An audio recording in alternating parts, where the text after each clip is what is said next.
Jungle.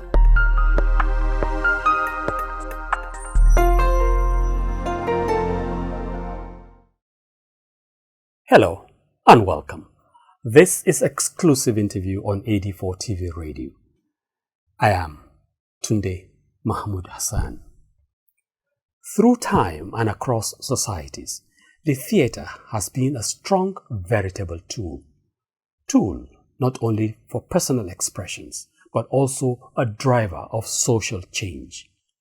Despite ups and downs, the theatre scenario remains dogged, resilient, and unyielding to other visual media forms such as television and the movies.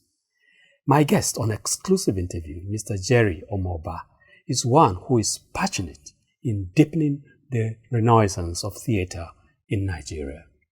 As founder, president, and artistic director of the Aroja Royal Theatre, Mr. Jerry Omoba is a cultural administrator, executive member of the National Association of Nigerian Theatre Arts Practitioners, NANTAP, coordinator, International Inclusive Arts Network, IIAN, member, Arterial Network Nigeria, member, International Association of Theatre Critics, and African coordinator of the UK-based Indra Congress, now Indra Collectives. He'll be joining me shortly after this background report. Theatre has been around for centuries as one of the oldest forms of entertainment. As an art form, it gives expression and insights into histories, myths, social conditions, and a broad range of human experiences. The history of theatre dates back to 6th century BC, when ancient Greeks first evolved dramatic presentations in festivals, religious rituals, music, dance, and speeches. It involves collaborative art forms of live performance on stage, presenting experiences before live audiences.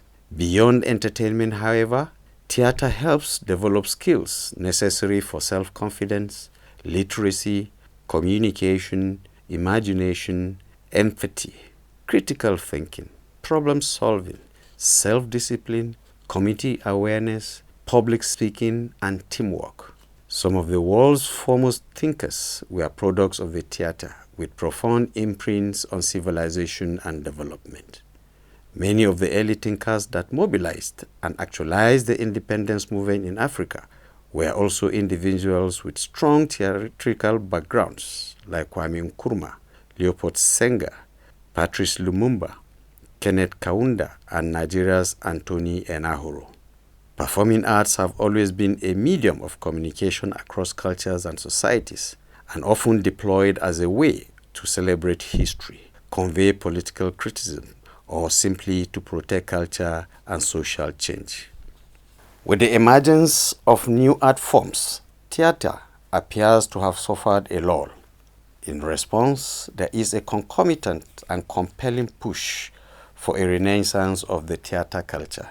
Nigeria is part of this drive. The goal is to generate more action at both governmental, corporate, and broad societal levels towards the revival and growth of theatre. Omoba Jerry Adesewo, a cultural administrator and a theatre practitioner, is the coordinator of the International Inclusive Arts Network. He is the guest on exclusive interview. You're most welcome to this platform. My pleasure.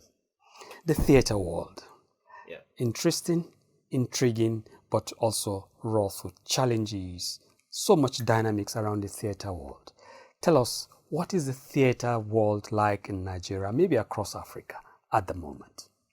At the moment, the theatre world in Nigeria, to start with, charity begins at home, is undergoing a sort of renaissance. Some 2-3 decades ago, not that anybody can, specifically explain what happened. Yeah, even though we hazard, some reasons for it. There was a decline in the culture of theatre in Nigeria. But also, again, in the last, 10 years thereabout, you are seeing, a stronger re-emergence of the theater culture in Nigeria. And I think of it, the same thing with across Africa. At some level, we are beginning to, give theater a face that it should have, as against that, decline that it suffered some decades ago. So, in the independent theater practitioners in Nigeria has deserved a lot of credit, for this reemergence of theater in Nigeria, and we are hoping and we are working very hard to ensure that. If you talking about sustenance of theater, I know we see some semblance of, let me put it this way, cautiously, advisedly, re-emergence of theater onto the space. But at some point, theater was very critical through the days of independence struggle and the initial period of emergence of nationhood across Africa. Then it went low. You were talking about nothing specific about to account for it, but that was a hit on theater across the continent. Sure. I mean, again, I'll take Nigeria as a case study, and a couple of things happen. You have the Nollywood, which suddenly sprung up at some point. You have issues of insecurity as a case, another reason. People would prefer to stay in the comfort of their homes to see movies and other things as against going to the theater. And again, you have the economic factor also to point to, as I mean, for a commercial theater, you need to charge from 3,000, 5,000, 10,000 naira for a ticket, and you look at the economic situation in the country at the moment, and in the last 1 decade, I think that an average Nigerian would prefer to buy some 3, 4, 5 modules of gari. That's against paying for 3,000, 5,000 naira for a 1-hour show. And then you also have the elitist nature of theater. Theater at some point become elitists. And so when we talk about inclusive art, people look at inclusive art from the point of view of making theater for those who are disabled, those who are physically challenged, who are this. But from the economic aspect of it, theater is supposed to be for everyone. But the moment theater become elitist and there is this challenge of the economic challenge, it means that only those who are well-to-do can afford theater. So those are, when I say you cannot pinpoint anything, the fact actually is that there are so many things, that struggled. I mean, in the days of the Ogun days, you have the populist theater, you have the traveling theater, you have theater in the indigenous language where you have Ogunde doing stuff in Yoruba mostly, and in other parts of the country as well. But we have gone to the modern theater era where we begin to consciously tailor our productions against the contemporary Western theater, type. And so it become like, even for at the point for the Westerners to appreciate our this thing, is like we are giving them what they already have, as against giving them our own, what we can call the African theater. Something homegrown. Anyway, yes, we'll come to that. The period I alluded to earlier, the early days of theater, it wasn't so much factored or determined by the seeming commercial, material, elitist orientation that you're talking about. Yes. We had those who were in theater, general arts, performing arts, or in whatever genre, being minded more by something more altruistic, something purer, egalitarianism, development society.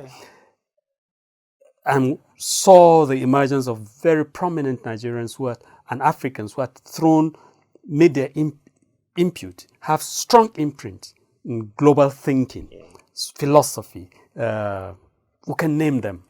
including our their own Wole Soyinka, Yeah. Chinachebe is there, quite a number of them. Yeah.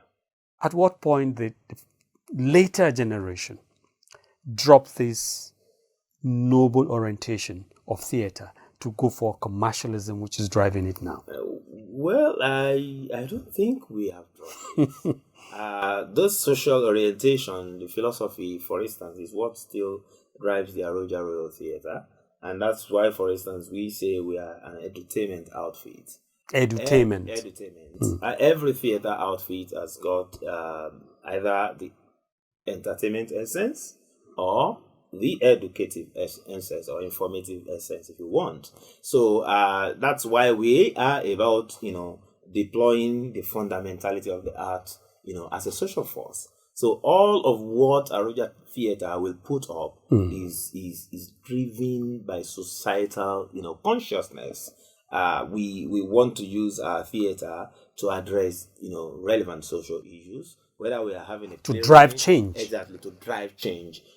Whether we are play reading, we're having a play reading, whether we're having a stage production, whatever it is, there is that consciousness that, we are, talking truth to power and addressing, the general populace in terms of communicating change. And so the Ogun days, like we have, referred to those early stage, they did all of this. However, we got to a point where we realized that art for art's sake doesn't cut it. Doesn't cut it. Because the artists need to earn a living. The artists need to survive. And even till recently, a lot of our artists are dying like they have nobody, because they practice art for art's sake, and a lot of artists are not earning. But a theater practitioner is as good as a medical practitioner. But in terms of earnings and standard of living, they're world apart. So it was that consciousness of, okay, look, we no longer need to practice art for art's sake, where the artist remain a pauper, where the artist don't earn a living, where the artist is just driven by a passion and there is no portfolio attached to it. So we got to a point where it was necessary for us to start thinking from a business point of view, such that the theater is able to, we are able to sustain both the art and the business of theater. So earlier on, theater are at the mercies of donor agencies. And when you run by donor agencies, 100% of the time, he who pays the piper dictates the tune. Okay. So to a large extent, you are not able to independently, put your heart out to those issues you want to address. Okay, that's also a very critical question. Sure. Yes, the artist must get to a point where his art or her art puts food on the table and swells possibly his bank account. Yeah, we know all of that. Yeah. But wouldn't that be compromising the true essence of art, theater, as a social force, as perhaps a driver of the purest norms, values of society? Wouldn't that compromise it? Yeah, it compromises, as a matter of fact. But that's why a lot of theater practitioners now just dwell simply on the entertainment essence of theater. Look, Nigeria is already hard, like some said to us at some point. So rather than put up those dark, didactic, productions, just do something that will make people laugh, and you don't need any message. And even at that, it's a social force. Yeah, it's a social force Yes. because of the Relaxing. Yes. It's therapeutic. Part of the art. Okay. But you see a lot of people. You open the YouTube today, the Facebook today, you see a whole lot of. Now, but a lot of them also are now,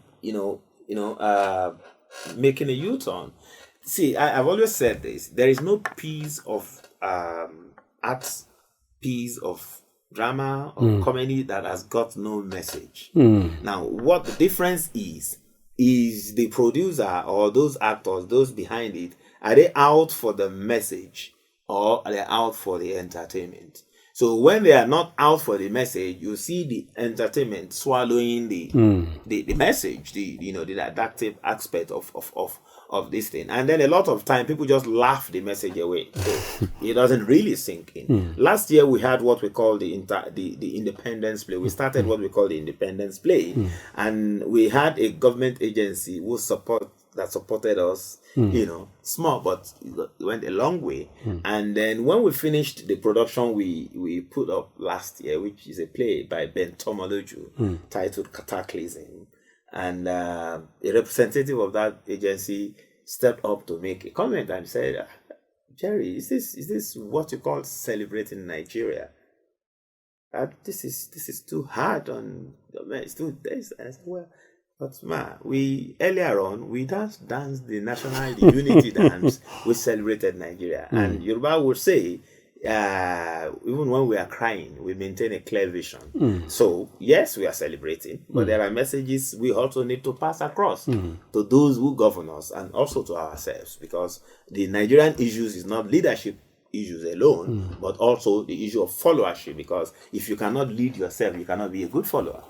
So those are the challenges we have. So like you pointed out, it's a complicated issue. So it's a case of, okay, this government body, like it's done all over the world. Most theaters around the world are funded. They have grants on an annual basis from the government. You have art councils, you have cultural centers, they are funded. But yet they are not censored not to speak, to do things like they want. Yeah, there are regulations, but regulation is different from censorship. Okay. But, We'll continue this discussion. We'll take a short break to come to this very critical issue. Yeah. What are the policies on ground to drive and deepen the role of theatre in national development? We'll be right back shortly. AD4 TV Radio, with focus on education with emphasis on research and innovation, science and technology, women and girl-child education, children, health, youth and sports, socio-political and economic reforms, security, environment, entrepreneurship, and entertainment. Will give you information at your fingertips. Learn on the go. Follow AD4 TV Radio on Facebook, Twitter, LinkedIn, Instagram, and YouTube. AD4 TV Radio, reliable and credible. We love you, AD4 TV Radio. Welcome back. Yeah, Exclusive interview on AD4 TV Radio. We're in the studio with Mr. Jerry Omoba. Before we took that break, there was the issue of what policies are in place. Are they sufficient? Are they adequate? Are they encouraging the growth and development of theatre in Nigeria? Do we have a policy that drives this sector of national development? Well, I will speak from both sides of the mouth as far as this is concerned. We do have a policy that I should think is good enough. I mean, Nigeria is good at putting together, the paperwork policy. So we have a more than 30 years old, what's it called now? Endowment Fund for Arts, which is good enough. Put it in another climb, it will stimulate the art sector. But in Nigeria, it has not even taken off the ground. It has not taken off. Government after government, passing the box, throwing it here and there. This government will come, it will be reviewed, you think it's going to be signed. It is not signed before the expiration of that government. The other government takes it over. Before they will sign, they need to look at it again. So it's been like over 30 years in the mill. I mean, and that is a document that ordinarily would have stimulated, or that would have been stimulating the art scene in Nigeria. You have the TET Fund, Tertiary Education Fund, and funds are vested directly from, I think, the oil sector and related for the education sector. That's the same thing that the endowment fund for the art is supposed to do.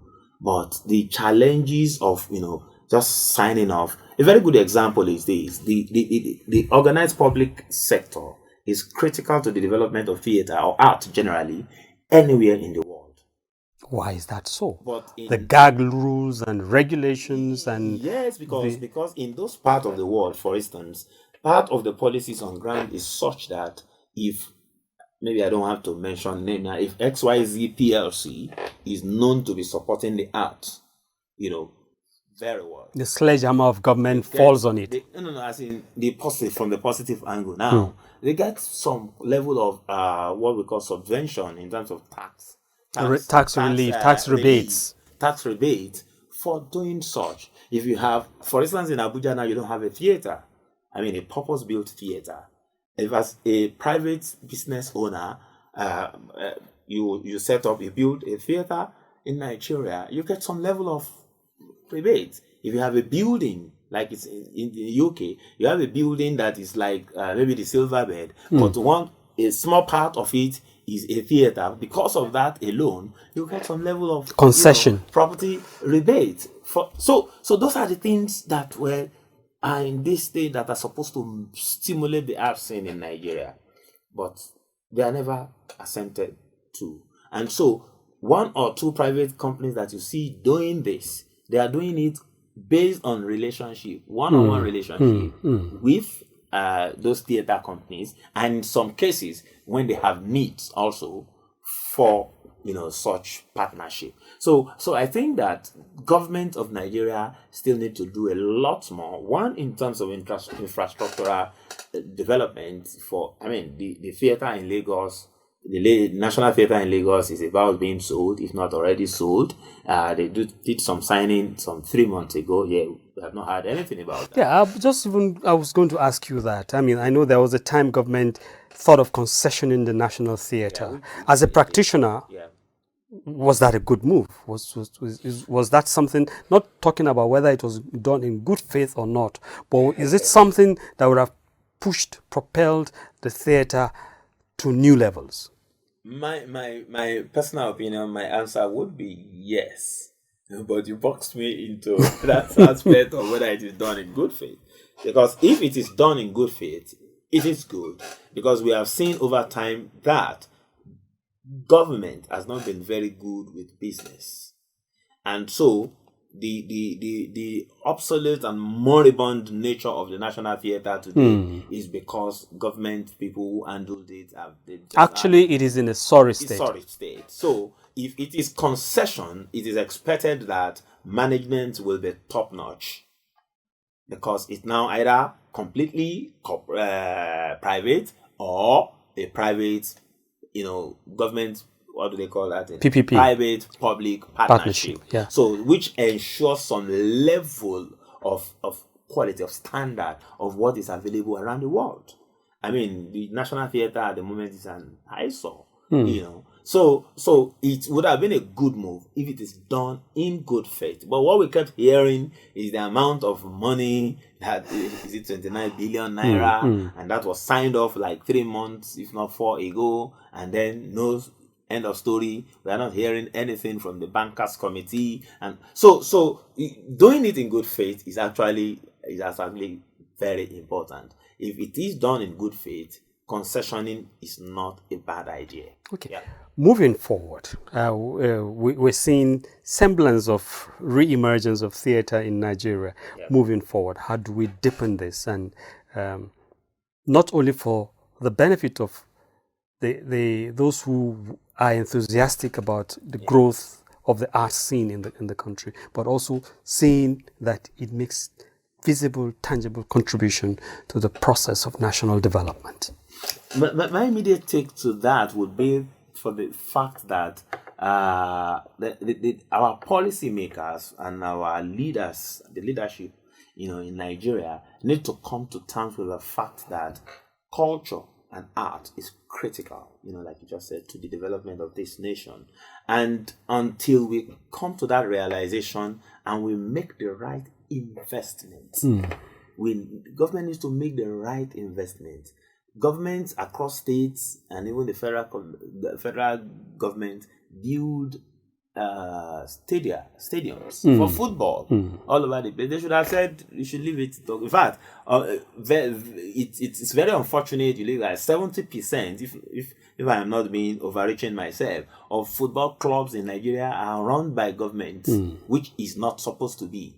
So why should culture, arts and culture be treated, with such, neglect? So I think that it's a garbage in, garbage out. The truth of the matter today remains that the creative sector is a major employer of labor. A mini theater of about 150 to 200 seaters has the capacity to provide gainful employment for a minimum of 36 persons. And then the viral possibilities, multiplier the effect. multiplier effect of it also will provide part-time jobs for a lot more people. The vendors, the scenographers, the actors, the food vendors, and the bookshop in the theater, the bars, everything. So those are the things. And when you go to a place like Belgium and even South Africa, and you see theater all over the place, that's the way the government of those countries have stimulated the arts. And so the cultural and creative industry in Nigeria needs attention of government. The level at which it is today is the hard work of the independent, artist, theater company, maybe be it comedian, be it visual artist, be it sculptor, be it musician. These guys, we are all struggling on our own with not, with almost nothing from government. So why government cannot do anything? Government needs to create the enabling environment for culture and art in Nigeria to thrive. Invest in infrastructure development. Governments all over the world give grants to art organizations. Why should Nigeria be different? I mean, so those are the things we need to start looking at, and also staffing of art-related organizations. People who don't understand the art. You can't take a medical doctor to be the Minister of Justice, which is another.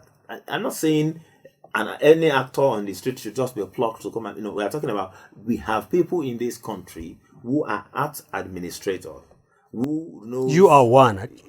Yeah. Yes. Who knows the right thing to do, put them there and give them the necessary support. Let's sit down on those paperwork that has been languishing on the shelf somewhere in the Ministry of Culture, clean it up and put this thing into action, and then we'll begin to see the multiplier effect of it. In Sweden, I can't remember the name this is called, but when I saw it, I did a duplication of it. I used it and I demonstrated it, for Nigeria or for Abuja specifically. And at some point I was talking to the Ministry of FCT. It's not going to be too much for the Ministry of FCT to put a 1 billion naira, I'm not talking about dollar, to put aside a 1 billion naira in the budget of a particular year and say, okay, in Abuja, where are the art organizations in Abuja? It is a Swedish model, I call it. Where are the art organizations in Nigeria? Grade them into A, B, C, D, E, 5 levels. Categories. And see, okay, for this year, for instance, based on what this organization has been doing without government funding, and you look at it and on a year, it's okay, to support your programming for the year, you have 20 million at the A level, depending on the capacity of that organization. So those A level get 20 million naira in a year as a maybe a revolving loan, maybe a grant, whatever you want to call it. Give the next level what you think they are desired, maybe 10, the next level 5, and like that. You graduate it. By the time you do that in a 4-year term, some of these organizations will be able to program their activities, and they grow capacity building, producing works. We went to Germany for a seminar, and we went to the Berlin Parliament where they had a theater practitioner as one of the parliament, and he said something to us that you will feel like it is happening in Nigeria, that it is a crime beginning from 2020, because that was in 2019. He said beginning from 2020, it is a crime for any school in Berlin and the rest of Germany not to have theater on their syllabus. And they don't have to bother about money to drive the fund program. this thing.